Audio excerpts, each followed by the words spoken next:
dan semakin menghargai setiap yang berlalu ya waktu di bulan Ramadan ini. Dan insya Allah pada kesempatan kali ini kita akan sama-sama membahas supaya lebih bersemangat lagi ya dalam melakukan berbagai aktivitas syariat yang kita lakukan, kayak wudhu, sholat, kemudian nah ini dari perspektif kesehatan. Ternyata hasil penelitian dari para ilmuwan gitu ya, khususnya para dokter, nah itu selain kita sudah meyakini karena kayak sholat, wudhu, qiyamul lail itu adalah perintah dari Allah. Nah selain itu ternyata hasil penelitiannya bahwa bisa menyembuhkan ya, atau kita bisa berobat melalui sholat, berobat melalui wudhu, melalui qiyamul Ramadan. Makanya di kesempatan ini kita akan sama-sama membahas ya, membedah salah satu buku bagaimana rahasia-rahasia yang tersimpan dari syariat-syariat yang sudah Allah wajibkan ya kepada kita. Nah, ini bahwa judulnya ya, bahwa sholat itu adalah obat. Ini adalah buku yang sangat bagus ya, yang harus kita gali di antara keistimewaannya gitu ya, seperti apa. Nah kita awali dari penulis itu, beliau menulis ya bahwa sholat itu adalah obat, mengungkap rahasianya ya, dari sisi kesehatan seperti apa. Nah, bahwa subhanallah ya, ilmu modern ya di sini menurut pengantarnya ya, bahwa sudah menemukan bahkan sudah mengungkapkan ya tentang mukjizat syariat yang mulia ya, mukjizat yang dibawa oleh Nabi Muhammad ya sejak 14 abad yang lalu.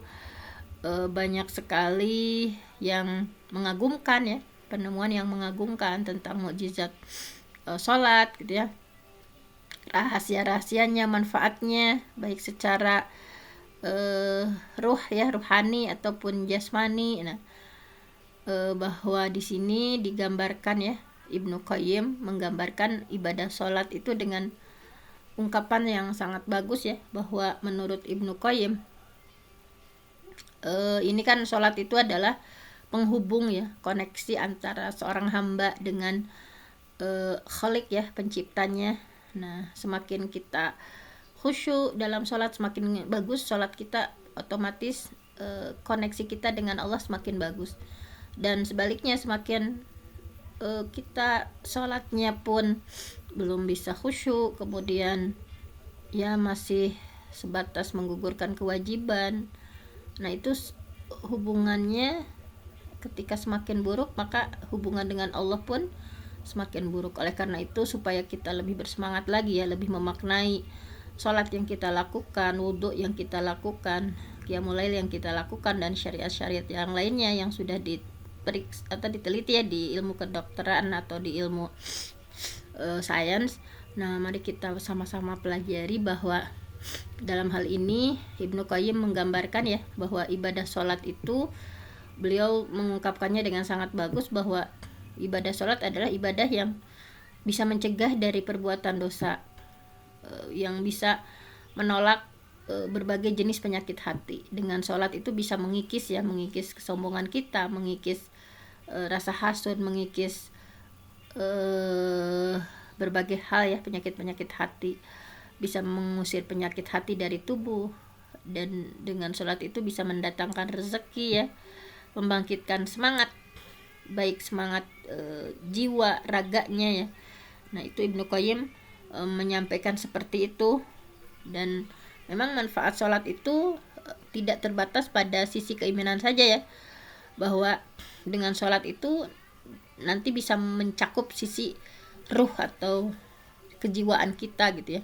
Nah nanti di sini ya disampaikan, nah dalam buku ini, bahwa betul-betul kan sholat itu yang Rasulullah sendiri sampai menjelang meninggalnya kan yang diwasiatkan tuh ya, umati, beliau sangat mengkhawatirkan umatku as-shalah gitu ya. Yang paling beliau wasiatkan ya menjelang wafatnya juga ini as-shalah bahwa sholat adalah betul-betul yang harus dijaga gitu ya. Seburuk apapun kondisi kita, sedurhaka-durhakanya kita, sebejat-bejatnya kita, jangan pernah meninggalkan sholat gitu ya. Nah jadi karena sholat ini adalah pembeda antara kekafiran dan keislaman. Sholat ini pembeda antara kemunafikan dan keimanan. Nah ini subhanallah sekali ya dibahas oleh penulis.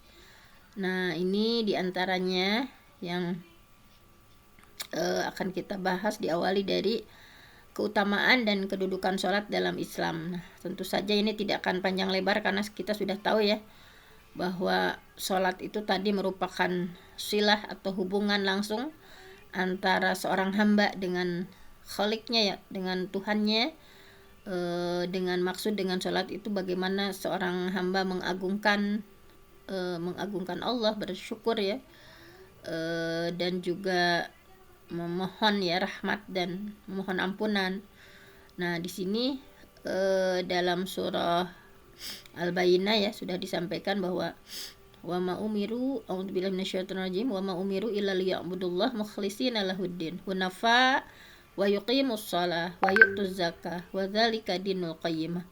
Nah di sini ya sudah tidak usah panjang lebar bahwa bagaimana pentingnya tentang sholat ya. Bahkan Nabi Ibrahim juga berdoa, Rabbi ja'alni muqimas shalah wa min dzurriyyati, ya Tuhanku jadikanlah aku dan anak cucuku orang yang tetap mendirikan sholat ya. Nah doa-doanya seperti itu, bahwa sama nih di surah yang selanjutnya juga ya, di surah Maryam. Kemudian hal ini ya sudah kita ketahui karena masih banyak lagi di depan ya, bahwa sholat itu kedudukannya sangat penting dalam Islam, bahwa salah satu rukun ya dalam Islam. Nah itu sudah sangat kita pahami bersama. Nah selanjutnya langsung saja pada ini yang akan kita bahas ya, manfaat sholat. Nah ini manfaat sholat. Kalau ya sholatnya misalnya dilakukan dengan khusyuk, bahwa sholat itu sebetulnya kalau kita melakukannya dengan tumakninah, dengan benar gitu ya, dengan khusyuk, maka sholat itu adalah bisa mencegah kita dari perbuatan dosa. Jadi jangan sampai sholat gitu ya, kemudian ghibah masih tetap gitu ya. Nah dengan sholat ini, nah ini sangat banyak sekali ya manfaatnya. Di antaranya kalau dari sisi agama ya, kita bahas dulu nih di bukunya dari sisi agama, bahwa sholat itu adalah bagaimana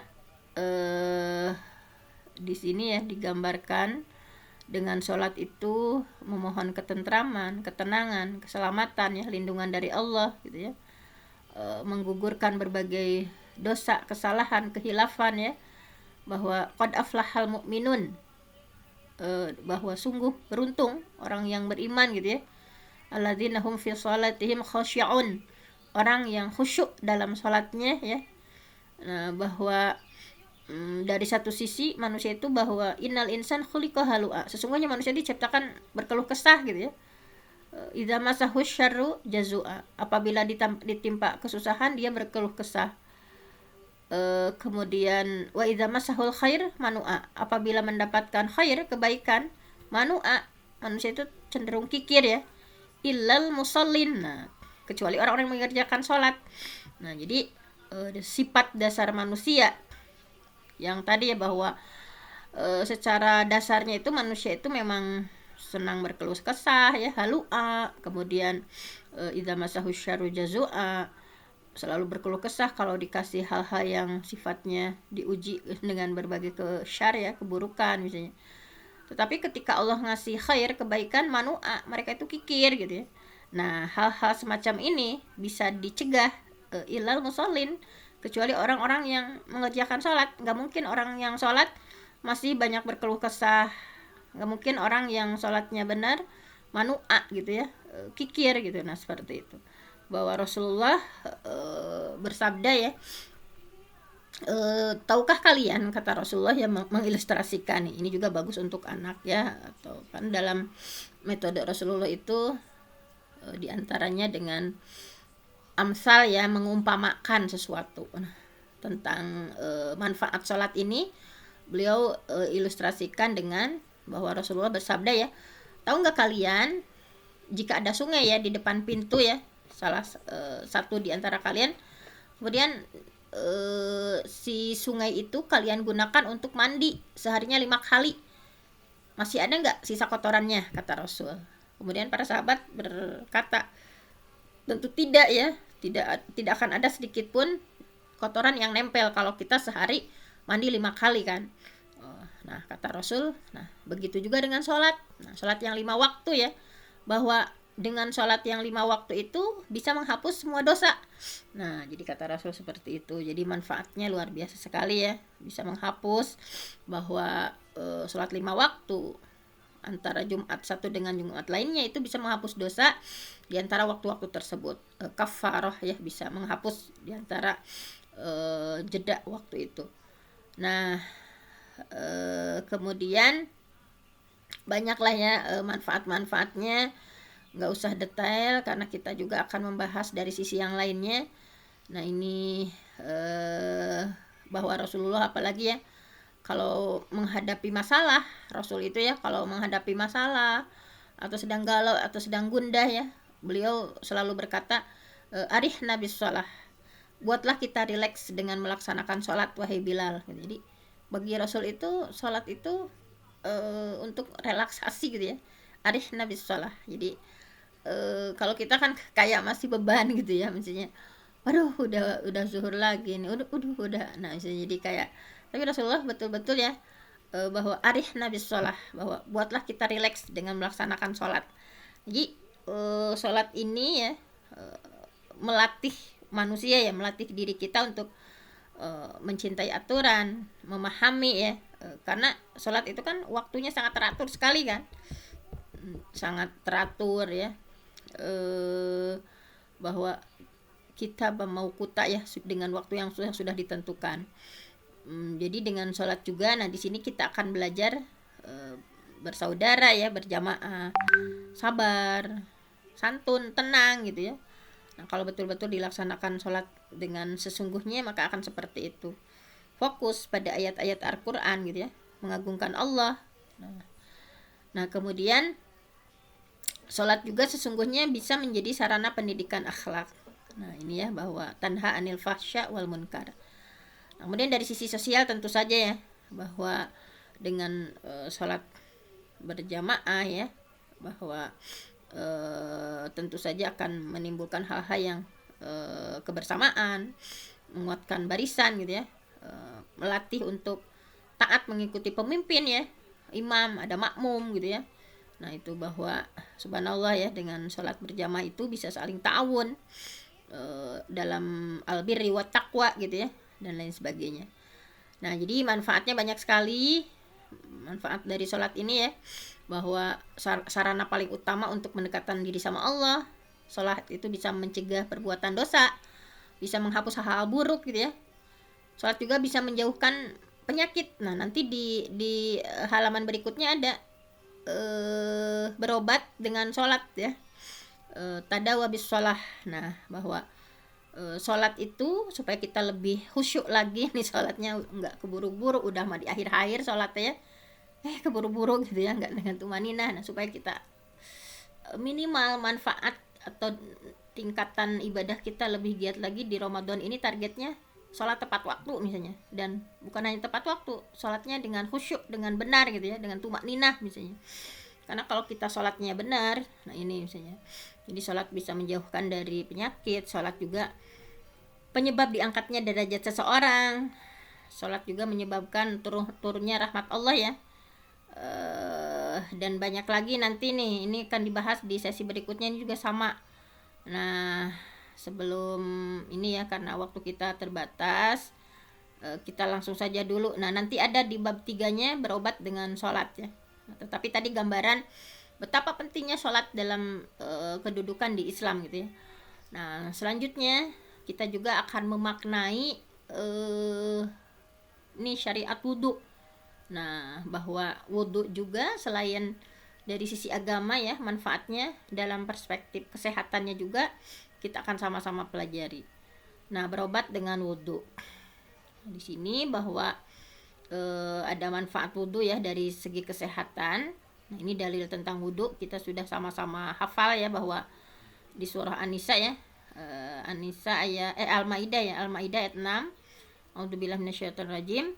Ya ayyuhalladzina amanu, wahai orang yang beriman, idza qumtum ilas shalah, apabila kamu hendak berdiri untuk melakukan salat, fagsilu wujuhakum, maka basuhlah wajah ya, wajah kalian, wa idiyakum ilal marafiq, dan kedua tangan kalian sampai sikut, wamsahu biruusikum, dan usap kepala.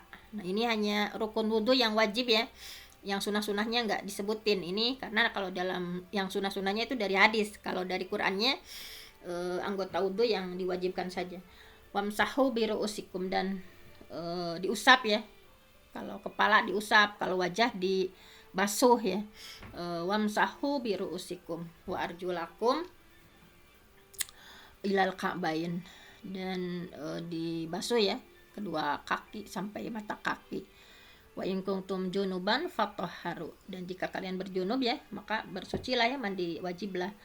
Wa in kuntum marudha au ala safarin, tapi jika kalian dalam keadaan sakit atau safar, atau jaa ahadukum minal ghaid ya, atau setelah buang air kecil,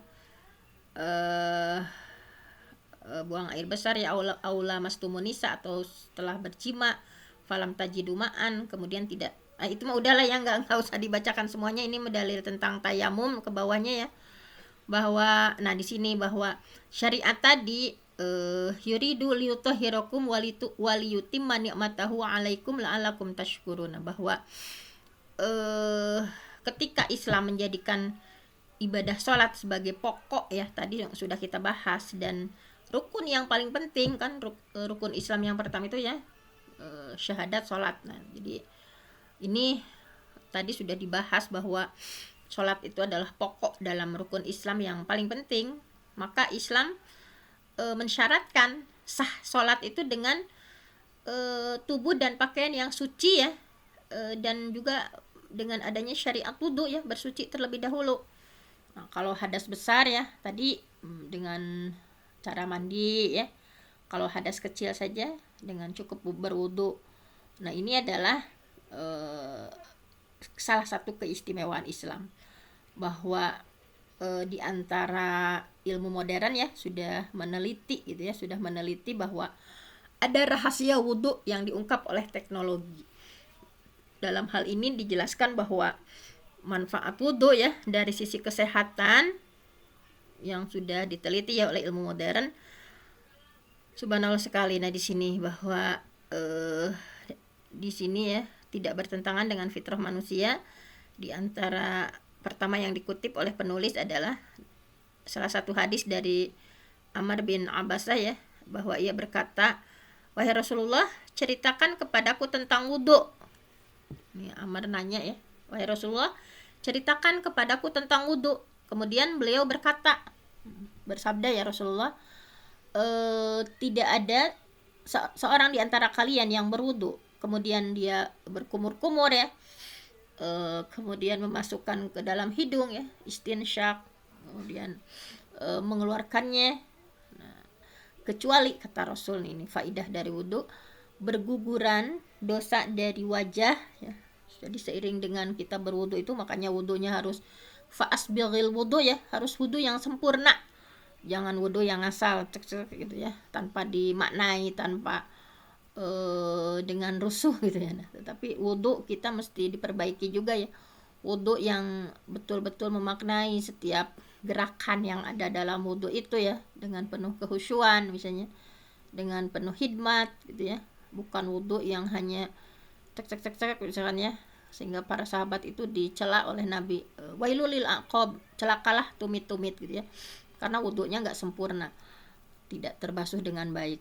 Nah, di sini ketika tidak ada seorang di antara kalian yang berwudu, kemudian berkumur-kumur ya, sunah-sunahnya dilakukan, memasukkan air ke hidung, kemudian dikeluarkan, kecuali nih pahalanya ya berguguran dosa-dosa dari wajah, dosa-dosa yang dari mulut, dari hidung.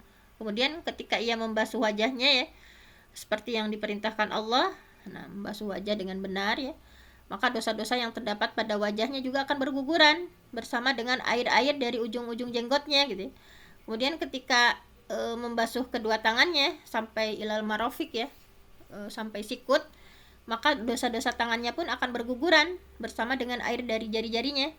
Kemudian ketika membasuh telapak kaki ya, wa arjulakum ilal ka'bain, membasuh ya sambil disela-sela ya sampai kedua mata kaki, nah disela-sela gitu ya, yang ininya dengan penuh ketenangan, disela-sela dulu, maka dosa-dosanya kedua kakinya akan berguguran bersamaan dengan air dari jari-jari kakinya. Kemudian jika ia berdiri sholat dan memuji dan mengagungkan Allah dengan pujian yang layak ya untuk Allah, kemudian ia konsentrasikan hatinya, maka dosa-dosanya akan hilang seakan-akan ia baru dilahirkan dari perut ibunya. Nah, subhanallah sekali ya ketika kita gitu ya. Tapi kan kadang sholat kita, wudhu kita masih belum sempurna, kadang sholat kita ya. Nah, jadi untuk mendekatkan diri sama Allah itu sebetulnya kalau dengan wudhunya yang benar kita udah dekat ya sama Allah. Tapi karena manusia itu susah ya, kata Allah dicoba dengan saum. Kalau dengan saum kita belum dekat juga sama Allah ya, coba dengan berbagai hal gitu. Jadi berbagai ibadah itu upaya dalam rangka kita mohon ampun sama Allah ya. Berbagai syariat itu kan sebetulnya untuk permohonan kita memohon ampun sama Allah. Dengan wudhu, kalau wudhunya benar ya sholatnya udah benar akan terhapus. Tapi kan kadang kita belum benar misalnya, belum diampuni juga. Coba dengan saum kita, dengan haji dan umrah yang kita lakukan misalnya, dengan apalagi kita melakukan berbagai syariat itu untuk mendapatkan ampunan dari Allah sesungguhnya. Nah, ini penelitian modern yang dilakukan oleh Dr. Majdah Amir ya, menegaskan bahwa wudhu itu merupakan sarana yang sangat efektif untuk menghilangkan rasa lelah, kemudian memperbaharui aktivitas manusia. Nah, penelitian ini menyebutkan bahwa wudhu yang dilakukan oleh seorang muslim yang untuk melakukan sholat bisa mengembalikan keseimbangan energi.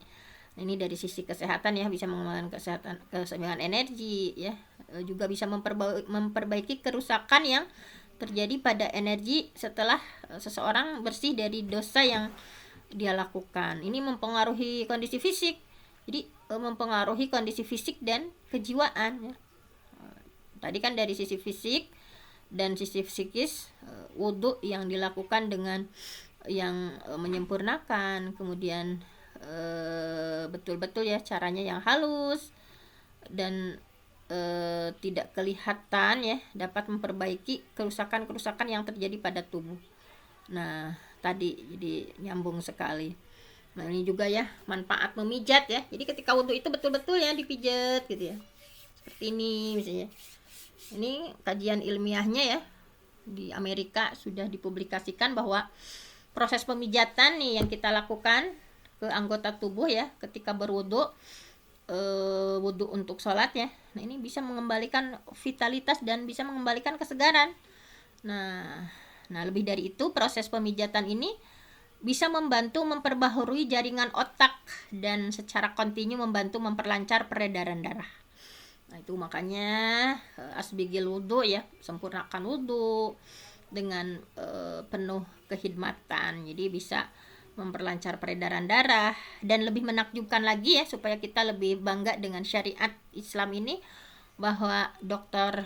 Majdah Amir bahwa terungkap ya bahwa dosa-dosa seseorang yang yang punya kaitan dengan tangan misalnya, dosa yang dilakukan dengan kaki, dengan wajah, dengan telinga ya, mereka mendapatkan bahwa dosa-dosa memiliki pengaruh yang berkaitan dengan peredaran energi dari sisi vitalitas yang melingkupi seluruh tubuh manusia, bahwa dosa-dosa yang dilakukan itu akan meninggalkan bekas ya, dosa yang dilakukan oleh mata, dosa yang dilakukan oleh tangan, kaki ya, akan meninggalkan bekas sehingga membuat perbedaan yang jelas. Jadi artinya wajah atau anggota tubuh yang lain akan mengalami perubahan karena dosa-dosa tersebut. Nah, dan ini akan berpengaruh negatif pada kesehatannya. Jadi ketika kita melakukan dosa dengan tangan kita, dengan kaki kita, dengan anggota tubuh kita ya, nah, ini akan berpengaruh negatif. Nah, karena di sini itu tuh ketahuan ya dengan dosa yang kita lakukan juga. Nah, karena kan manusia itu di sini ya tidak hanya berdiri dari materi yang padat, tetapi ada partikel-partikel yang terbentuk pada tubuh manusia yang hanya berupa energi elektrokimia dan elektromagnetik. Nah, sedangkan berdasarkan penelitian dan kajian ilmiah bahwa wudhu, wudhu dengan wudhu ini bisa memperbaharui seluruh jaringan tubuh dan membekalinya dengan energi lazim yang tersebar ke dalam tubuh.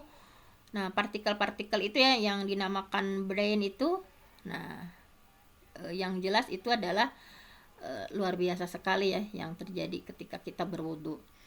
Juga dengan berwudu itu mengembalikan keseimbangan. Nah, di sini ya bisa mengembalikan keseimbangan, bahwa rahasia keutamaan berwudu itu bisa mengembalikan keseimbangan yang ideal ya dalam hal vitalitas, kebugaran gitu ya. Bisa memperbaiki kerusakan-kerusakan pada peredaran energi tadi misalnya ya. Kemudian luar biasa sekali ya. Kemudian rahasia wudhu, nah ini tadi kan dari segi kesehatan dipertegas lagi ya rahasia wudhu. Jadi intinya wudhu itu bukan hanya sekedar membersihkan anggota tubuh yang dohir ya, juga bukan hanya sekedar mensucikan tubuh secara teratur berapa kali dalam sehari, tetapi sangat berpengaruh terhadap kejiwaan kita, berpengaruh terhadap kemuliaan ruh yang dirasakan oleh seorang muslim setelah berwudu. Jadi luar biasa ya dengan wudu itu. Jadi punya peranan yang besar dalam kehidupan seorang muslim, bahwa wudu menjadikan seorang muslim itu selalu sadar gitu ya, selalu semangat, bersinar, bahwa Rasulullah ya dengan wudu itu kan ghurran muhajjalin, di antara fadilah wudu itu nanti kan ghurran muhajjalin ya, bersinar gitu ya, bahwa tadi dengan wudu itu kalau wudu dilaksanakan dengan baik ya, dosa-dosanya akan keluar gitu ya, hingga dosa-dosa tersebut keluar dari bawah kukunya. Nah, luar biasa sekali. Nah, tadi bahwa seringkali nih ini juga ya, barang siapa yang berwudu menyempurnakan wudunya, membasuh ya seluruh anggota wudu, maka dosa-dosanya yang dilakukan itu diampuni Allah ya. Dosa kedua kaki yang dipakai untuk berjalan, dosa kedua tangan yang dipakai untuk memegang, dosa kedua telinga ya, yang seringkali kita misalkan mendengar hal yang tidak seharusnya didengar, dosa kedua mata yang dipakai untuk melihat. Nah ini, jadi tidak diragukan lagi setelah membasuh anggota tubuh ya yang terkena debu ya, tangan, kaki, wajah dan lainnya. Ini sangat penting untuk kesehatan, karena kan banyak mikroba ya yang siap menyerang tubuh. Dan ketika berwudu, nah apalagi gerakan-gerakan wudu ya yang menyapu bersih dari ini nih, luar biasa sekali. Nah, jadi sekali lagi, kalau wudu dilakukan dengan sempurna, dengan pijatan yang baik ya, pijatan-pijatannya yang baik, nggak rusuh gitu ya, dengan tumak nina, nah sebagaimana petunjuk Rasulullah ya, maka setelah berwudu tidak ada lagi bakteri yang tersisa di tubuh kita, nah kecuali yang Allah kehendaki. Makanya kemarin ya ketika pandemi itu ada yang masuk Islam ya, diantaranya banyak misalnya karena ternyata di Islam itu betul-betul gitu ya dalam hal menjaga kebersihannya ya, nggak usah kalau itu kan sengaja hanya kumur-kumur sengaja itu saja ya. Kalau di kita memang itu sudah rutinitas setiap waktu dan setiap hari. Nah ini berkumur-kumur juga dalam perspektif ilmu modern, bahwa bisa menjaga gusi ya dari luka, bisa membersihkan gigi, menghilangkan sisa-sisa makanan kan. Nah kemudian menguatkan otot wajah itu dengan berkumur ya. Nah ini bagus juga gitu ya. Nah kemudian membasuh hidung ya, dalam ilmu modern juga bahwa kebanyakan orang yang berwudu secara kontinu ya, ini berdasarkan tim kedokteran, bahwa hidungnya akan bersih, bebas dari debu, bebas dari bakteri, bebas dari mikroba. Nah ini subhanallah sekali ya, dengan istinsyak ya, sunnah ya ini ya, untuk memasukkan dan mengeluarkan ke hidung ya saat wudhu. Nah ini akan menjadi bersih ya, terbebas dari radang bakteri. Tetap makanya kita harus benar-benar, apakah istinsyak kita nih harus terasa agak nyeri ke atas nih, kecuali kalau lagi saum nggak boleh istinsyaknya terlalu dalam. Tapi kalau lagi selain saum, nah istinsyaknya itu harus betul-betul ya dirasakan, bukan hanya gitu aja memasukkan air ke hidungnya itu kayak nggak kerasa ke atas gitu. Nah misalnya harus betul-betul dalam istinsyak misalnya ya. Ini bahwa subhanallah ya, proses ini bisa menjaga manusia dari bahaya pemindahan mikroba dari hidung ke anggota tubuh lainnya. Nah ini subhanallah sekali ya dengan syariat wudhu itu. Nah membasuh wajah, kedua telapak tangan sampai ke siku ya, ini juga manfaatnya sangat besar, menghilangkan debu ya. Kemudian membasuh wajah sampai ini ya, ini membersihkan ya kulit dari lemak gitu ya, menghilangkan keringat dari permukaan kulit, membersihkan kulit dari lemak ya. Ini merupakan tempat yang ideal berkembangnya sebuah bakteri gitu ya. Tapi dengan syariat wudhu membasuh itu subhanallah sekali ya. Nah ini membasuh kedua telapak kaki juga ya, kan dengan wudhu itu seakan-akan memijat seluruh. Nah ini hal-hal yang sangat signifikan ya. Nah ini jadi bukan hanya membasuh ini, tetapi betul-betul dipijat dengan baik ya. Nah sehingga akan timbul perasaan tenang, nyaman yang dirasakan oleh seorang muslim setelah berwudhu. Nah kemudian rahasia lainnya ya di sini ya, bahwa peredaran darah ya, membuktikan bahwa peredaran darah pada ujung kedua telapak tangan serta ujung kedua telapak kaki dan betis lebih lemah ya dibandingkan dengan peredaran darah pada anggota tubuh lainnya, karena ujung kedua telapak tangan dan lengan serta ujung kedua telapak tangan dan betis itu adalah anggota yang paling jauh dari pusat peredaran darah, dari jantung yang paling jauh kan ini ya. Nah oleh karena itu dengan ada syariatnya membasuh semua ujung ya, anggota tubuh ya yang tadi disampaikan, dipijat dengan baik, nah itu akan memperlancar peredaran darah ya. Nah ini subhanallah sekali ya, bahwa penelitian ilmiah sudah membuktikan bahwa sinar matahari ya yang bisa menyebabkan kanker kulit, terutama ya sinar ultravioletnya ya. Nah dengan berwudu, potensi terkena kanker kulit itu semakin tipis karena kulit selalu basah dengan air. Nah, apalagi pada daerah-daerah yang sering terkena sinar matahari. Nah, sehingga ini memberikan peluang kepada jaringan kulit ya, untuk melindungi kulit dari pengaruh buruk sinar matahari. Nah, wudhu juga cara terbaik mengatasi tingginya suhu badan itu dengan berwudhu. Nah, kemudian wudhu juga melindungi kulit dan dari kanker dan melindungi mata dari radang. Nah subhanallah sekali ya. Nah ini misalnya udah nggak usah didetailkan lagi ya, bahwa innallaha yuhibbut tawabin wa yuhibbul mutatahhirin, bahwa di sini ya kajian ilmiah sudah membuktikan bahwa wudhu ya menjaga kesehatan tubuh dari berbagai penyakit, dari kanker, dan membuat menjadi bugar, menjadi aktif, peredaran darah menjadi lancar, kemudian membersihkan bagian tubuh yang terbuka ya dari bakteri, dari berbagai polusi lingkungan misalnya. Subhanallah, pokoknya dari berbagai sisi sudah bisa dilihat bagaimana tentang wudhu ya, tentang berkumur-kumur, tentang istinsyak ya, tentang hal-hal lainnya. Pokoknya punya fungsi antisipasi ya. Pokoknya menjaga kebersihan secara kontinu dan menjadi kebiasaan ya, di kebiasaan kita sebagai seorang muslim. Kita harus lebih berbangga lagi menjadi seorang muslim, lebih bersyukur lagi ya menjadi seorang muslim. Nah ini berbagai keteraturan ini membantu kita untuk melindungi diri dari berbagai macam penyakit gitu ya. Juga dengan wudhu ya bisa menjadi lebih segar, energik ya, bisa mengendalikan emosi. Nah ini subhanallah dengan wudhu ya. Nah ini juga banyak yang lain-lainnya ya. Nah ini juga, ini tentang pencernaan, membasuh kedua telapak tangan sampai siku dan penyakit pencernaan. Nah ini juga ya, anggota tubuh yang paling rentan terkena perpindahan bakteri adalah kedua telapak tangan.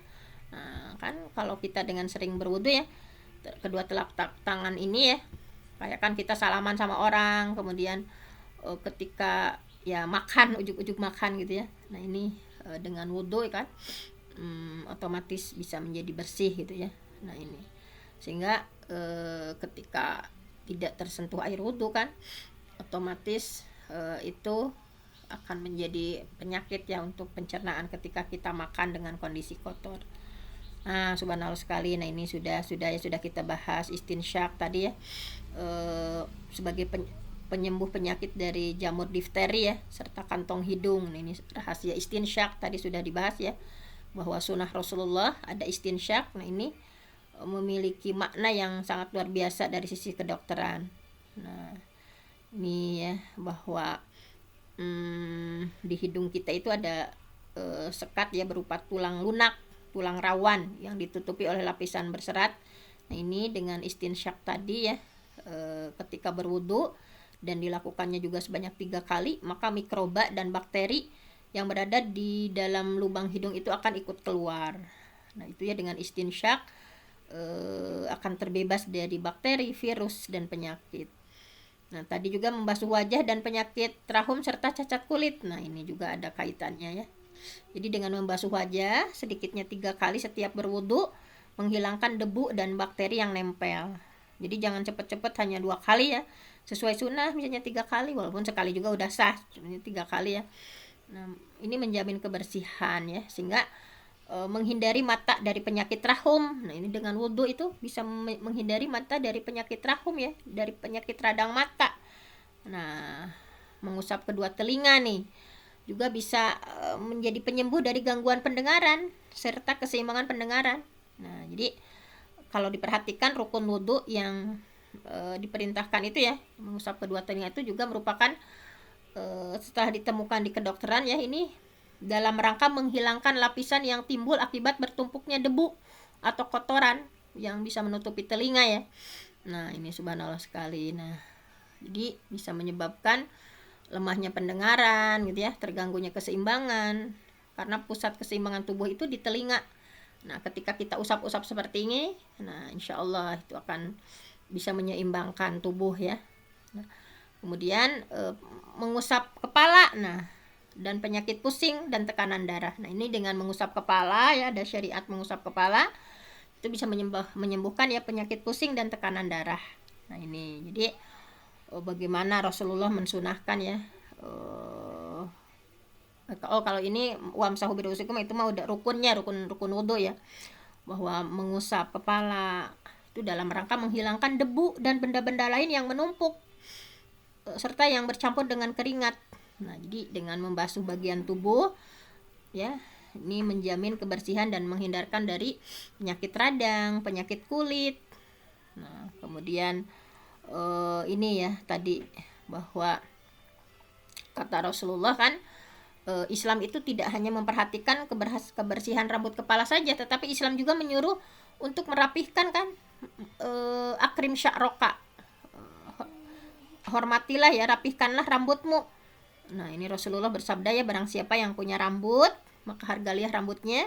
Nah ketika beliau melihat laki-laki yang rambutnya berdebu dan tidak rapi, beliau bersabda apakah ia tidak mendapatkan sesuatu yang untuk ditempati rambutnya gitu ya. Nah jadi hal ini menunjukkan bahwa Islam itu sangat memperhatikan masalah rambut ya, dengan mengatur, merapihkan untuk kesehatan ya. Ini adalah bentuk perhatian terhadap penampilan secara umum ya untuk orang muslim. Nah, jadi tadi juga sudah ya, wudu bagian dari kebersihan. Wa thiyabaka fatahhir. Nah, ini tentang wudu. Nah, innallahal jamal wa yuhibbul jamal. Sesungguhnya Allah itu indah, menyukai keindahan ya. Nah, ini sudah saja. Nah, berkumur dalam wudu bisa mencegah penyakit pilek sebanyak 30%. Nah, ini hasil penelitiannya seperti itu ya. Nah, selanjutnya adalah berobat dengan sholat. Nah, ini bagaimana berobat dengan sholat. Nah, kalau tadi wudhu sudah ya. Nah di sini tadi diulang lagi, Ibnu Qayyim menyampaikan bahwa sholat yang khusyuk ya dari sisi kesehatan itu memiliki pengaruh yang luar biasa. Ketika kita sholatnya khusyuk ya, walladzina hum fi sholatihim khasyi'un. Orang yang khusyuk dalam sholatnya itu memiliki pengaruh yang luar biasa dalam menjaga kesehatan dan menguatkan tubuh, hati ya, serta menolak hal-hal yang buruk dari hal-hal tersebut. Misalnya Nah ini tadi kan sudah disampaikan bahwa sholat itu adalah komunikasi antara kita dengan Allah ya, sehingga ketika sholat itu terbuka ya pintu-pintu kebaikan dan terputus sebab-sebab keburukan, sehingga dengan sholat itu berlimpah ya taufik dari Allah. Dan lebih dari itu, sholat juga bisa menimbulkan kesehatan. Dengan sholat kita bisa lebih sehat ya. Pokoknya seluruh syariat itu, saum juga ya, sumu tasihu, saumlah ya, pasti sehat. Nah jadi kita akan mengungkap rahasia sholat seperti apa. Dengan sholat itu bisa menimbulkan berbagai kebahagiaan, kenikmatan ya. Nah, semuanya akan datang kepada orang yang sholatnya khusyuk. Walladzina hum fi sholatihim khasyi'un. Nah, kemudian di sini kita lihat rahasia sholat dari sisi kejiwaan dan spiritual. Nah, bahwa di sini kita lihat ya, ada penelitian ya, ada sebuah penelitian yang menarik ya. Diteliti ya 156 pasangan suami istri ya yang punya penyakit kanker paru-paru dengan stadium yang berbeda-beda ya, usia yang berbeda-beda, usianya 26 sampai 85, dengan memperhatikan tingkat kepatuhan dalam beribadah ya dan tingkat depresi mereka, maka bisa disimpulkan bahwa suami istri yang rajin ibadah, kemudian rajin melakukan sholat, maka memiliki tingkat depresi yang lebih rendah daripada tingkat depresi yang tidak patuh ya terhadap agama, mereka nggak sholat misalnya. Nah, itu jadi tingkat depresinya lebih rendah. Nah, karena tadi sholat itu bagaimana tidak itu ya kan, dengan sholat itu kita mendekatkan diri kepada Allah ya, kita berkomunikasi dengan Allah dan dilakukan setiap hari secara berulang-ulang gitu ya, sehingga kita akan merasa tenang, merasa dekat sama Allah gitu ya. Nah, subhanallah sekali. Nah, di sini tentu saja yang dalil yang paling populer ya tentang bagaimana kita harus bergegas ya melakukan sholat, memohon pertolongan kepada Allah ya dengan melaksanakan sholat di saat kita dalam kesedihan atau kegalauan atau dalam hal apapun ya. Diantaranya misalnya di surah Al-Baqarah disampaikan Allah berfirman bahwa ya ayyuhalladzina amanu, wahai orang beriman, ista'inu ya, minta tolonglah. Jadi ista'in itu kita sudah belajar ya, wazan istaf'ala yastaf'ilu, ista'ana yasta'in itu minta tolonglah kalian kepada Allah ya, bisabri ya, dengan kesabaran, wassalah, dan dengan salat. Innallaha ma'as sabirin, karena sesungguhnya Allah bersama orang-orang yang sabar. Nah, ini dalam penelitiannya Dr. Ibrahim Karim melakukan analogi ya, bahwa energi spiritual dengan gerakan tambahan ketika seseorang berzikir ya dengan asma Allah. Nah, beliau meneliti juga ya, ketika seseorang berzikir dengan asmaul husna ya, dengan wudhu, sholat, baca Quran, mengumandangkan azan.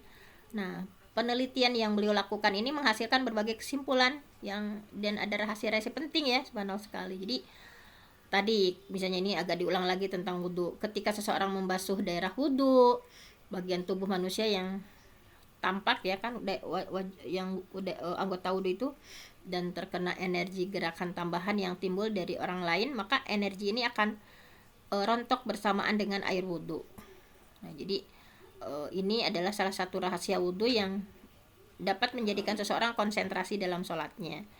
Jadi ketika seseorang membasuh daerah wudhu ya, bagian tubuh yang tampak dan terkena energi gerakan tambahan yang timbul dari diri orang lain, maka energi ini akan rontok bersamaan dengan air wudhu.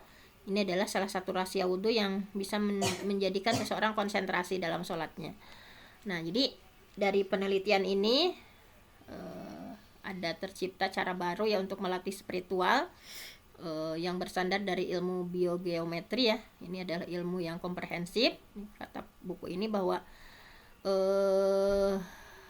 di sini diungkap bahwa sebagai seorang muslim, nah kita melaksanakan ibadah yang berkaitan dengan gerakan ya, gerakan sholat, berdoa. Nah, kemudian dia berkata bahwa saya, kata beliau ya, memulai mempelajari gerakan-gerakan sholat dan melakukan berbagai eksperimen dari berbagai eksperimen yang saya lakukan ternyata, nah ini dari sisi mengangkat jari telunjuk saja, nah misalnya yang beliau teliti ya dari gerakan sholat, misalnya mengangkat jari telunjuk tangan kanan, tadi kan lagi at-tahiyat mengangkat jari telunjuk tangan kanan ya ketika tasyahud di saat sholat.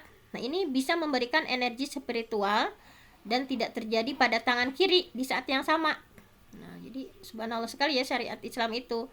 Jadi ketika kita mengangkat jari telunjuk saja ya ketika tasyahud, ketika sholat, nah ini memberikan energi spiritual dan tidak terjadi pada tangan kiri di saat yang sama. Nah kemudian beliau juga mempelajari secara rinci ya gerakan tangan ketika berdoa, kemudian beliau mencatat semua gerakan yang bisa menghasilkan energi spiritual. Ini luar biasa sekali ya. Nah ini bahwa sholat ini tadi ya bahwa bisa menyembuhkan, tentu saja ya dengan sholat merupakan penyembuhan robbani. Jadi kenapa di Arab Saudi gitu ya orang tidak, rumah sakit itu nggak terlalu penuh kayak di kita gitu ya, karena ada penyembuhan rohani yang betul-betul ya, dengan penyembuhan robbani yang tidak hanya terkait dengan medis saja ya, itu dengan sholat yang benar itu bisa merupakan penyembuhan robbani. Bahwa di sini tadi sudah dibahas ya, dirikanlah sholat untuk mengingatku bahwa sholat merupakan penyembuhan robbani dari penyakit dunia ya, baik secara fisik, kejiwaan maupun emosional. Nah tadi sudah disampaikan, dengan sholat itu merupakan bentuk ketaatan terhadap Allah ya, dan olahraga fisik yang banyak sekali manfaatnya, karena tubuh manusia itu ada tulangnya, ada sendinya, ada otot, ada urat, dan urat syaraf dan sebagainya, dan semua itu bisa dilenturkan ya setiap hari dengan gerakan. Karena kalau misalnya seseorangnya mager ya, malas gerak, kemudian tidur ya, itu bisa menimbulkan rasa malas. Nah ini harus diupayakan gitu ya, dengan diantaranya dengan gerakan sholat itu luar biasa. Nah di sini beliau sampaikan bahwa sholat itu juga bisa merupakan olahraga fisik yang istimewa ya. Jadi setelah diteliti itu sholat itu merupakan olahraga fisik yang istimewa, karena ketika sholat itu semua sendi dan otot bergerak. Jadi lagi sholat itu, tapi jangan sampai kita niat sholat supaya sehat, enggak, itu mah pokoknya nama bonus ya. Yang terpenting kita melakukan sholat dengan khusyuk, niatnya jangan yang aneh-aneh. Tetapi ini hasil penelitian bahwa sholat juga merupakan olahraga fisik yang istimewa ya. Ketika sholat semua sendi dan otot itu semuanya bergerak, dan peredaran darah itu menjadi lancar. Nah jadi apalagi kalau kita lakukan 5 kali dalam sehari berurang-urang, apalagi dengan sunah-sunahnya ya.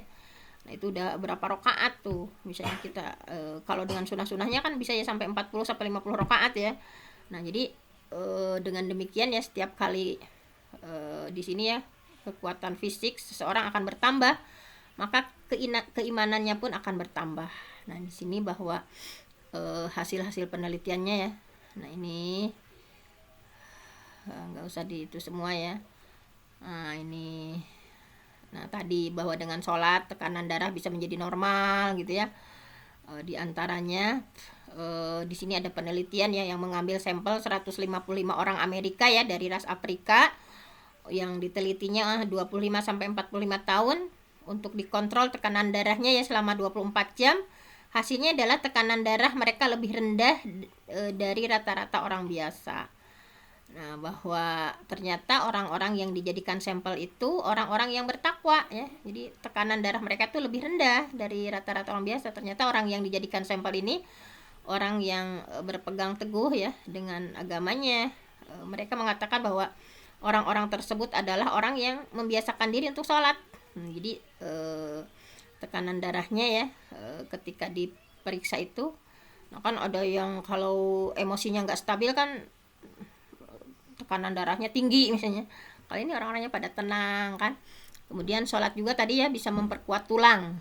Nah bahwa tulang dalam tubuh manusia itu ada 2 fase ya, terus menerus kan, fase konstruksi membangun, kemudian fase penghancuran. Nah, fase membangun lagi, penghancuran lagi, terus berganti seperti itu. Nah jika seseorang berada pada fase pada masa perkembangan dan masa muda, maka tubuhnya lebih padat dan tulangnya ya lebih panjang dan kuat. Tapi seiring bertambahnya usia, maka tulang menjadi keropos dan fase penghancuran ya lebih mendominasi daripada konstruktif. Kalau udah tua kan, penghancuran lebih dominan, sementara membangunnya agak lemah ya. Nah, dalam kondisi seperti ini tulang menjadi rentan untuk patah dan tulang belakang menjadi melengkung ya karena keropos. Kemudian panjang dan kepadatan tulang pun berkurang. Nah, secara umum kekuatan tulang ini kembali kepada kekuatan tekanan daya tarik yang timbul dan gerakan otot yang digerakkan. Nah, supaya otot-otot tersebut menyatu dengan tulang. Nah, akhir-akhir ini ditemukan bahwa di dalam tulang terdapat aliran listrik ya yang memiliki kutub yang berbeda, dan aliran listrik ini berpengaruh dalam hal pembagian tugas jaringan tulang. Nah, ini ya, bahwa aliran listrik ini juga sangat berperan dalam membatasi aktivitas jaringan tersebut. Nah, dan singkat kata, nah ini bahwa ketika langsung saja ke sini ya, bahwa intinya bisa diambil kesimpulan bahwa kalau seseorang ya istirahatnya berlebihan atau mager, malas gerak, kurang gerak, ini bisa menyebabkan tulang menjadi melengkung. Tadi kan dengan perputaran bagaimana ya gerakan otot atau syaraf atau tulang dalam tubuh kita. Ketika seseorang bahwa istirahatnya berlebihan ya atau kurang gerak, nah ini menyebabkan tulang menjadi melengkung, keropos, karena fase penghancuran akan lebih dominan daripada fase membangun konstruktif gitu ya. Dan ketika tubuh tidak melakukan banyak gerakan, maka tulang itu akan kehilangan unsur-unsur penguatnya. Nah, di sini ya makanya di sini melaksanakan sholat sebanyak 17 rakaat saja misalnya. Kalau kita misalnya konsisten saja di 17 rakaat ini ya dalam sehari, ini apalagi ditambah yang sunnah tadi ya, misalnya ditambah 11, ditambah 12 duha, misalnya ditambah lagi dengan syukrul wudhu, tahiyatul masjid dan sunnah-sunnah yang lain ya, bisa sampai 50 rakaat. Nah, maka akan membuat seorang muslim menggerakkan tubuhnya setidaknya 2 jam dalam sehari kalau dikalkulasikan ya, Nah, dengan demikian hidupnya akan lebih panjang, ini menurut penelitian ya, karena ia tidak pernah meninggalkan sholat, dan sholat bisa membuat tulang menjadi lebih kuat, lebih padat dan sehat. Nah, ini jadi ini salah satu penelitian juga ya, misalnya kenapa orang-orang yang berada di komunitas yang menjaga sholat ya, misalnya di pedalaman Mesir yang diteliti oleh buku ini, hampir rata-rata tidak mengalami lengkungan pada punggung meskipun mereka sudah berusia secara lanjut ya. Nah, dari sisi kesehatan fisik, ini adalah keistimewaan untuk orang Islam ya, yang betul-betul patuh untuk melakukan sholat dengan baik. Nah, bahwa luar biasa sekali ya, bahwa di sini seorang non muslim tidak akan tahu keistimewaan sholat kecuali ketika ia melakukan sholat dan berdiri menghadap Allah dengan penuh kehusyuan, tawadhu, mengakui betapa Allah itu esa ya, mengagungkan Allah. Nah, oleh karena itu energi cahaya akan menjalar dalam hatinya, dan energi ini akan membuatnya selalu berada di jalan Allah. Nah, ini luar biasa sekali ya. Dan sholat juga bisa mengantisipasi penyakit varises. Nah, ini dengan sholat bisa mengantisipasi penyakit varises.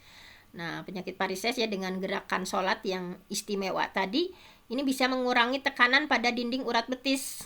Nah, ini juga efektif ya untuk menguatkan dinding urat yang lemah.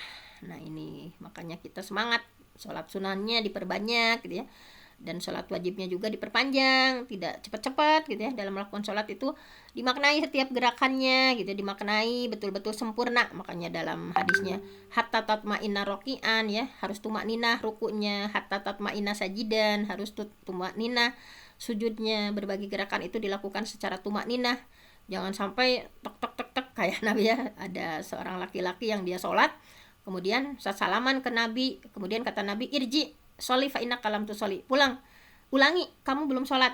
Kemudian dia sholat, sesalaman lagi sama Nabi, irji sholi fa innaka lam tusolli, ulang, kamu belum sholat. karena sholat itu seperti ayam yang mematuk makanan gitu ya, cepot gitu. Mudah-mudahan kita lebih semangat lagi dalam melakukan sholat secara tumakninah, secara khusyuk ya. Nah ini dari sholat juga bisa memperkuat perangkat kekebalan tubuh dan lain sebagainya ya. Di sini sholat bisa mengatasi nyeri pada tulang belakang, kedua lutut dan leher. Nah ini ya. Kemudian sholat juga bisa menjaga tubuh dari serangan jantung. Nah ini ya, bahwa tadi jantung itu selalu sibuk menyuplai darah ke seluruh tubuh, dan salah satu tugas beratnya adalah menyuplai darah ke kepala, nah ke atas ya, dan ke anggota tubuh yang berada di atas dada, karena posisinya kan berlawanan dengan daya gravitasi bumi kan. Kalau gravitasinya kan ke bawah, kalau ke bawah agak mudah. Nah jadi ketika seseorang sujud dalam sholat, nah ini luar biasa sujud ya, ketika seseorang sujud dalam sholat maka memudahkan jantung untuk memancarkan darah ke otak, ke mata, ke hidung, ke telinga, ke anggota tubuh lainnya. Nah karena posisi sujud itu adalah kepala lebih rendah dari jantung, dan ini tidak dilakukan lagi ya, bahwa jantung nyaman dan meringankan bebannya kan. Kalau kita duduk atau berbaring ya, dengan meletakkan kepala di atas bantal, maka posisi kepala lebih tinggi dari posisi jantung, sehingga jantung itu tidak punya kesempatan untuk istirahat. Nah jadi subhanallah sekali ya, ketika sujud jantung kita seperti mobil yang lagi mudun gitu ya. Jadi ketika sujud itu jantung itu seperti mobil lagi mudun kan, gampang kan. Nah jadi dalam posisi seperti ini darah menyebar dengan cepat dan naik ke urat nadi yang terpenting, yaitu arteri ya, urat nadi yang bertanggung jawab mendistribusikan darah ke seluruh anggota tubuh. Nah jadi ketika kepala diangkat dari sujud, maka darah akan mengalir ke seluruh arteri tadi.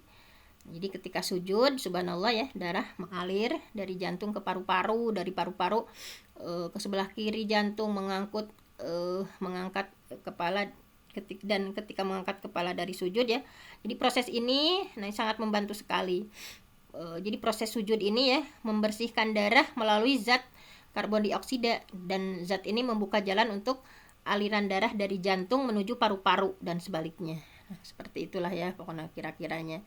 Nah, kedokteran modern juga membuka rahasia kaitan antara sholat yang dilakukan sejak kecil dengan rasa nyeri di bagian bawah punggung. Nah ini ya ringkasannya seperti ini, bahwa rasa nyeri di bawah punggung merupakan banyak ya yang seperti itu. Nah ini bisa dilakukan, bisa disembuhkan ya dengan gerakan sholat ya. Nah gerakan yang menekan jaringan ini yang membuat tadi ya, sehingga hipotesisnya seperti ini. Nah, kalau kita menjaga keistimewaan kelenturan tulang pengikat dan tulang rawan yang ada pada tubuh anak kecil ya, nah apakah hal tersebut bisa mengurangi atau meminimalisir terjadinya penyakit rasa nyeri di bawah punggung. Nah ini penelitiannya seperti ini lah, intinya lah ya, banyaklah keistimewaan sholat ya. Ini sudah terlalu siang. Jadi subhanallah sekali bahwa manfaat di atas ya, subhanallah sekali gitu ya. Makanya kita sebagai seorang muslim sangat keterlaluan gitu ya bagi yang menyia-nyiakan sholat.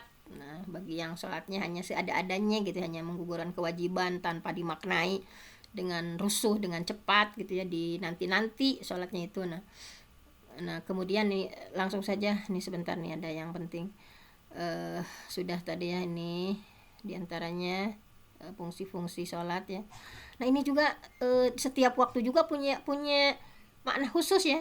Nah ini ketika subuh, nah bahwa ketika seorang muslim bangun ya dari tidurnya untuk sholat subuh, maka ia berada pada 3 waktu perpindahan yang penting. Nah jadi subuh itu persiapan untuk menghadapi waktu keluarnya matahari ya.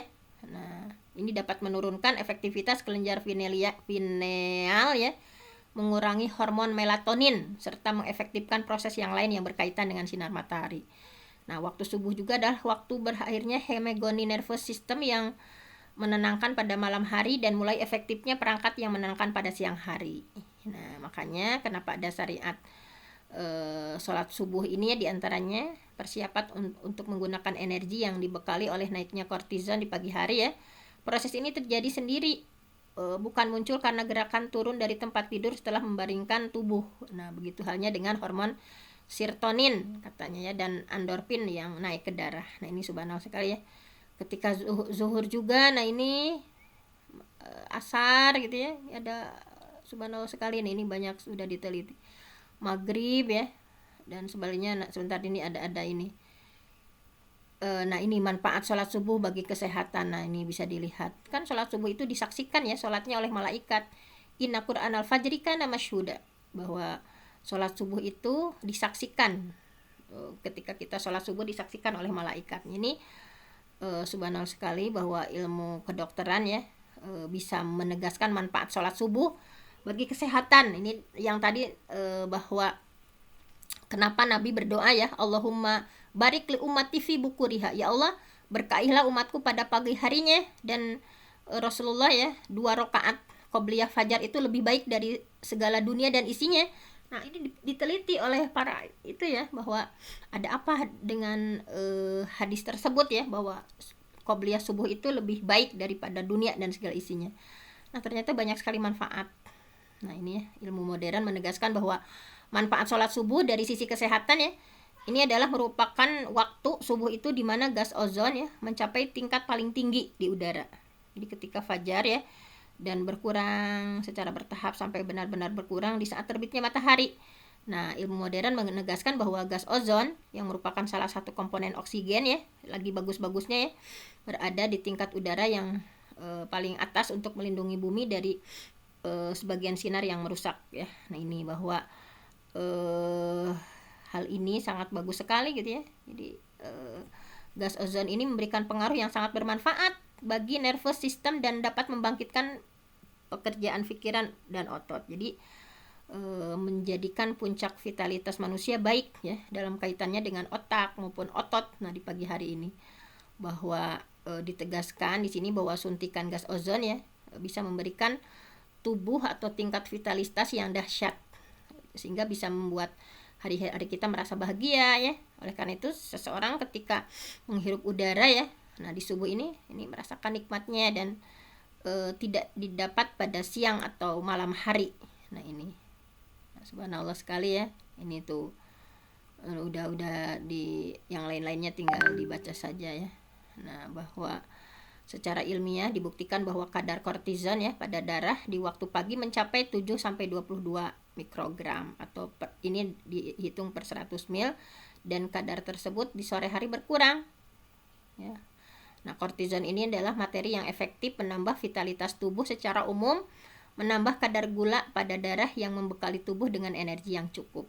Nah, makanya harus dalam kondisi ketika dipakai untuk sholat ya, nah itu luar biasa sekali. Nah bahwa seorang muslim yang taat ya benar-benar bangun di pagi hari menyambut ya dengan sholat. Nah ini subhanallah sekali, kondisi otak, kejiwaan, otot ya dalam kondisi fresh ya, sehingga menjadi lebih produktif. Nah dan ini ketika dilakukan ya seorang muslim betul-betul semuanya akan menjadi masyarakat yang istimewa. Jadi memuali aktivitasnya sejak subuh hari ini, subhanallah sekali. Ini juga sholat tarawih nih bisa menurunkan tekanan darah. Nah ini ya udah tinggal saja di itu, bahwa sholat tarawih itu bermanfaat untuk membakar kalori ya yang didapat tubuh ketika berbuka. Tadi kalorinya ya misalnya sekitar 10 kalori ya setiap rakaatnya, dan ini membuat tekanan darah menjadi rendah. Nah ini subhanallah sekali ya. Nah ini qiyamul lail juga dari sisi kesehatan. Nah qiyamul lail, nah sedikit lagi nih, bahwa subhanallah sekali ya, bahwa wa minal laili fatahajjad bihi nafilatalak asa ayam asaka rabbuka maqama mahmuda. Nah ini qiyamul lail juga. Kalau Rasul itu sampai 5,5 jam ya tahajudnya, khusyuk gitu ya, sampai bengkak-bengkak kakinya juga ya. Nah ini subhanallah sekali bahwa Rasulullah ya, sholat yang paling utama setelah sholat wajib adalah qiyamul lail. Begitu Rasulullah menyampaikan bahwa di sini mukjizat qiyamul lail ya. Nah, bisa rahasia kesembuhan alami. Nah, ini dengan qiyamul lail. Nah, kan ini bahwa diteliti ya. Diteliti bahwa bangun dari tempat tidur di tengah malam, melakukan gerakan sederhana, melakukan beberapa latihan olahraga, memijat. Nah, ini yang memperhatikan nasihat tadi, gerakan-gerakan tadi ya, persis gitu ya dengan gerakan wudhu ya, tapi kan mereka bukan muslim, dan sholat malam. Nah, bahwa Rasulullah sallallahu alaihi wasallam sudah lebih dahulu mengkaji ya, bahwa mukjizat Qiyamul Lail ini, bahwa hendaklah kalian melakukan sholat malam, sesungguhnya sholat malam itu kebiasaan orang-orang yang soleh ya, kata Rasulullah, bahwa bagaimana Qiyamul Lail ini bisa mengusir penyakit dari tubuh. Nah, penjelasannya seperti ini, bahwa Qiyamul Lail bisa mengurangi partisi hormon kortizon ya, yang berada di dalam tubuh. Jadi bisa mengurangi, dengan dilakukan Qiyamul Lail ini bisa mengurangi partisi hormon kortizon ya, yang berada dalam tubuh secara alami. Jadi terlebih apabila beberapa jam sebelum bangun dari tidur. Dan ini pas sekali waktunya, pada sepertiga malam, sehingga bisa melindungi diri dari penambahan kadar gula darah. Nah, ini bagi yang punya gula ya, misalnya secara tiba-tiba ini sangat berbahaya kan. Nah, dengan Qiyamul Lail bisa mencegah naiknya tekanan darah secara tiba-tiba, melindungi dari kebekuan otak.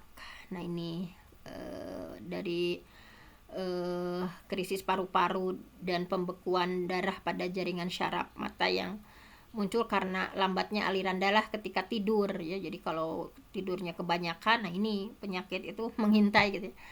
Dan bertambahnya pasangan darah karena kurang mengkonsumsi cairan, atau menambah hilangnya cairan, dan bisa juga karena faktor kegemukan ya, yang sangat gemuk misalnya kesulitan bernafas, sehingga mengganggu kembalinya daerah urat vena ya dari kepala. Nah, dengan Qiyamul Lail bisa membuat orang yang menderita berbagai radang persendian menjadi lebih baik, lebih lentur, apakah itu rematik atau lainnya ya, karena melakukan gerakan ringan dan memijat dengan air di saat wudhu. Nah, Qiyamul Lail ini juga merupakan penyembuhan yang bermanfaat untuk penyakit yang dikenal dengan penyakit sistem menahun. Jadi Qiyamul Lail ini membuat seseorang bisa melakukan gerakan secara teratur ya, antara gerakan yang membutuhkan tenaga ringan, sedang.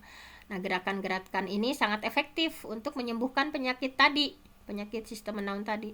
Jadi Qiyamul Lail ini juga bisa membebaskan tubuh dari jenis lemak yang disebut dengan geyser, yang menumpuk di aliran darah ya. Apalagi setelah makan malam, mengandung lemak tinggi, biasanya makan malam, menyebabkan seseorang berpotensi tertekannya penyakit jantung. Nah, dengan Qiyamul Lail ini bisa mengurangi angka kematian dari berbagai sebab ya, khususnya yang diakibatkan pembekuan jantung dan otak, serta berbagai jenis kanker. Qiyamul Lail ini juga bisa mengurangi angka kematian mendadak yang disebabkan serangan jantung, karena Qiyamul Lail itu membuat seseorang bisa menghirup udara segar yang bersih gitu ya, dari polusi siang, yang kalau siang kan ya polusinya udah macam-macam, tapi itu dengan udara yang bersih ya ketika di sepertiga malam itu. Nah, dengan Qiyamul Lail bisa mempertajam ingatan, mengaktifkan berbagai fungsi otak ya, karena dalam Qiyamul Lail seseorang bisa membaca kan, merenungi Al-Quran gitu, sehingga akan terhindar dari kepikunan ya, mudah-mudahan dari Alzheimer misalnya. Dan membaca doa kan dalam Qiyamul Lail, setelah baca Quran fokus baca doa, mengulangi zikir pagi sore gitu ya, itu dapat menjaga seseorang dari kerapuhan di usia senja, dari stres. Jadi dengan Qiyamul Lail bisa mengurangi potensi seorang terkena penyakit gemuruh di telinga. Nah, ini juga ya. Nah, tadi sudah disampaikan keajaiban sujud ya, bahwa hikmah sujud. Nah, ini terakhir saja ya, ini di surah Az-Zumar, bahwa aman huwa qanitun ana al-lail sajidan wa qa'iman yahdharul akhirah wa yarju rahmata rabbih. Qul hal yastawi alladziina ya'lamuna wal ladziina la ya'lamun innama yatadzakkaru ulul albab. Bahwa apakah kamu hai musyrik ya yang lebih beruntung, ataukah orang yang beribadah di waktu malam? Nah, ini kata Allah ya, apakah kalian orang-orang musyrik yang lebih beruntung, ataukah aman huwa qanitun ana alail, ataukah orang yang beribadah di waktu malam? Nah, mereka dalam keadaan sajidan sujud, qaiman berdiri, yahdharul akhirah ya, mereka takut akan azab akhirat, wa yarju rahmata rabbih, mengharap rahmat Allah. Qul, katakan Muhammad ya, hal yastawil ladzina ya'lamuna wal ladzina la ya'lamun gitu ya, apakah sama orang-orang yang tahu dengan orang yang tidak tahu? Innama yatadzakkaru ulul albab, sesungguhnya orang yang berakalah yang bisa menerima pelajaran. Nah, jadi di sini ya subhanallah sekali, Ketika kita khawatir terkena penyakit bengkak atau tumor, maka harus melakukan sujud. Karena sujud itu merupakan penyembuhan yang membebaskan dari penyakit kejiwaan dan mental. Jadi semua orang tahu bahwa seseorang hamba yang paling dekat dengan Allah itu ketika sujud. Nah, oleh karena itu penelitian ini dilakukan oleh Dr. Muhammad Diauddin ya, dosen ilmu biologi. Nah, beliau menyampaikan bahwa menurut penafsiran ilmiah ya, seseorang terkena dosis lebih dari sinar dan hidupnya kebanyakan di tengah elektromagnetik ya, yang bisa mempengaruhi jaringan dan menambah energinya, bahwa Dr. Diauddin menyampaikan bahwa sujud, nah dengan sujud itu membebaskan seseorang dari muatan lebih ya yang menyebabkan berbagai penyakit. Nah, muatan elektromagnetik ya yang diperoleh tubuh ini nanti bisa menyebabkan gangguan dalam jaringan ya, merusak fungsinya. Nah, sehingga seseorang mengalami penyakit yang pusing, misalnya penyutan otot, radang tenggorokan, kelelahan, cepat lupa, gangguan otak. Nah, apalagi ditambah parah ya, jika muatan lebih itu tidak dikosongkan, maka akan menyebabkan tumor, kanker gitu ya, cacat janin. Oleh karena itu harus dikosongkan muatan-muatan yang berlebih tadi dari tubuh. Nah, ini ya. Kalau dengan obat-obatan ya, nanti ada efek sampingnya. Nah, diantaranya dengan sujud. Nah, subhanallah ya, solusi muatan tersebut harus dikosongkan. Tadi ya banyak sekali muatan-muatan yang harus dikosongkan. Dan dengan cara sujud kepada Allah ya, Tuhan pemilik langit dan bumi.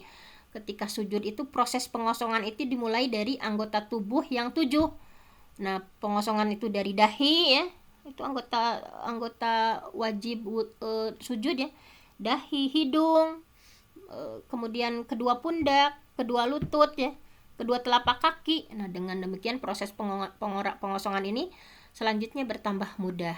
Nah, subhanallah ya, sangat menarik dari penelitian ini bahwa untuk menyempurnakan proses pengosongan ya, bahwa ada keharusan untuk menghadap ke arah Mekah, ke arah itu harusnya gitu ya, supaya mempermudah, supaya pengosongannya lebih cepat ya, lebih sempurna.